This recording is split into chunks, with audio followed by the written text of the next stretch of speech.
finally, I have the prototype here to show off. This is close to the final version. There's been a few little subtle changes that have occurred just to make it more consistent with the Hildegard box. So there's some little teeny subtle changes that need to happen that we've done. And as of yesterday, it has gone into mass production. So things are on their way. So here they are side by side. You can see that this is a much heftier box. This is the only way I could do it. I couldn't fit the 3 decks in flat, so they had to be put in vertically. That was the only way we could do it. Would have been nice to have had the exact same size all around, but I mean, it's like a book where you have different lengths. So yeah, everything kind of lines up, get a little unity here. And I'll kind of take you through what we have in the box. So here's the game, the box. We have the sleeve, just like we did before. The slipcase, and then the rule book directly on top. And again, there's a few little tiny changes to it, but it's a little more, I think it's kind of more upscale book this time with the kind of the, it's not as cramped. We don't just start on the back of the cover. We have a little space, a little introduction before we get into the meat of things. There's some fun stuff at the end. We have your map and a few, you know, tiki cocktails to round it out that are in the game. But yeah, the booklet came out really nice. And yeah, there's the credits on the back with another tiki drink. Same kind of situation as we had on Hildegard, where you kind of see the primary weapon being used in the game. Then we have the fold out game board. So here's the game board. That obviously comes with everything, comes with the game. So it fits nicely right in there. And then we have, here's the layout of the insert. And we have each of the decks, the 3 decks, and then you'll have enough room for upgrades, expansions, things like that. This is the Salton Sea expansion. So you can see I just kind of tucked it in there. And so yeah, everything fits real nice. And then all the components just go into one kind of big trough here. I'm not a fan of little individual spots for everything. I find it counterproductive to try and figure out where everything goes where. I like to just, you know, kind of dump it all in one spot. There'll be 6 of these dice. Again, there's been a real subtle little change where I've put the hearts directly in the center. This is how I've always kind of wanted it. So I just changed that. They came out really nice. They're etched. If you can't tell, they're not silk screened on there. So you get 6 of those. It'll come like this. And we have the 3 20-sided die. And it's neat because they are associated with your critical, physical, and mental. So when there's a mental challenge, you roll this one. Obviously, physical, critical hits, you'll use these. And then not oftentimes, but sometimes you'll be able to use all of them together. And then we have a few different types of discs.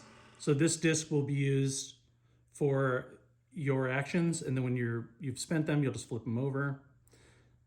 And then we also have another black marker that are used for various things. And I have this just placed on the other side in case you're counting costs for something, or this is maybe a negative effect, stuff like that. So you have the option to do that.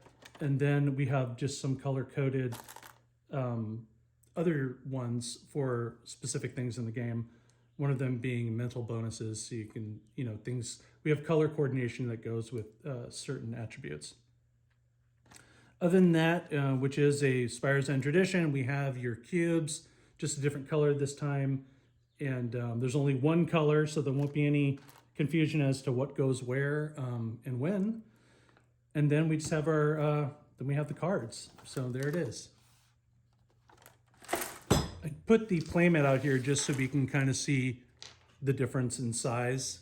So if you were to get the playmat for this game, it's a much, bigger play field than either the game board, which I can show. So you kind of just get the core, you get the middle here. And then with the playmat, you get spaces for your enemy deck, terrain deck. Over on the other side, which is off camera, mirrors this side, so you'd get a spot for your story deck and then your discard pile. But what I think I'm most excited for is for everyone to try the Sunken Pearl section of the game, which is our mini game within the game. It's kind of like an intermission to the action. And during this part, you spend your time in a little bar and you talk to a unique cast of characters, each with their own backstories, motivations, and maybe a little mystery, little intrigue. You're isolated in there. You have to find a way out. It's kind of like our version of a Spire's End escape room almost. And it's just a lot of fun. We have a system in which you can influence characters and you use persuasion points to move throughout the dialogue tree. So you're not just picking questions to ask them or pointing the conversation in the right direction. You have to actually use your persuasion points and use tiki drinks to figure it out.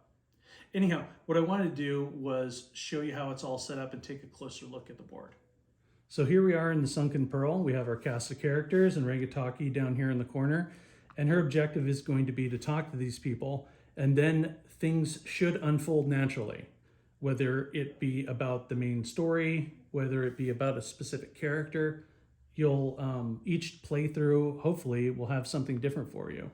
You really only have time to speak to one or two characters in full, and each of them have their own paths. So you can't see every card for Luco per se, Otis and Oswin, or what have you.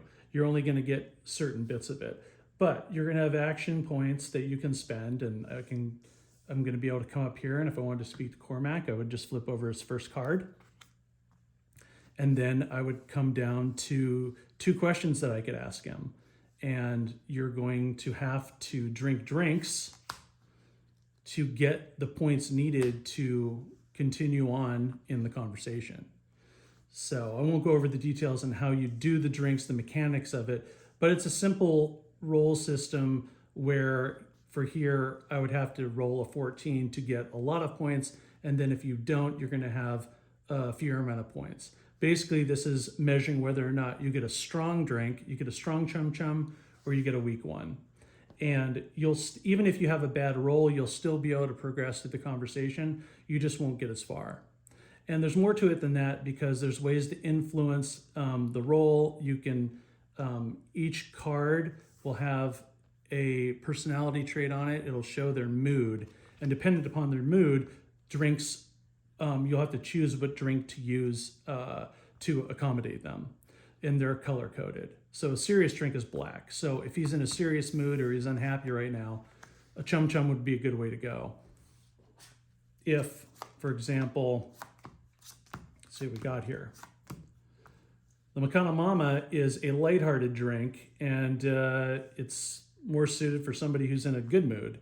And if that were the case, and it is here, we definitely want Cormac to drink that drink. But there's things like that going on, and it's a lot of fun. You get to play around with it's not really a deck building game, but you do have some options, and there are some specifics on what each drink can do. There's some highlighted differences, some little things you got to consider, ways that you can lose persuasion points or gain persuasion points, which is, your currency to move forward throughout these conversations. And at the end of each conversation, there will be some form of reward. And there's usually a few with each character that you'll have to kind of unearth. So you'll not only get the story beats that you need to hopefully help you out further in the game, but you will also get some bonuses that will help you out possibly for encounters and everything else. Anyhow, it's a really exciting part of the game. The characters, Diego's work on these characters came out just incredible. Charlie Potter's work on the cocktails, just so fun, so exciting, and couldn't be happier. Okay, well, I think that's it. That's the end of my little prototype preview. I just want to thank everyone for taking a moment to kind of explore this with me and let me show it off. It's been a ton of work, but a ton of fun, and so rewarding to actually have this here. Even the third time around, it's a magical experience to see the physicality of it and just the meat. I mean, this thing is just, it's intensely robust. Anyhow, early next year, hopefully everyone will have theirs, and we can kind of explore this journey together.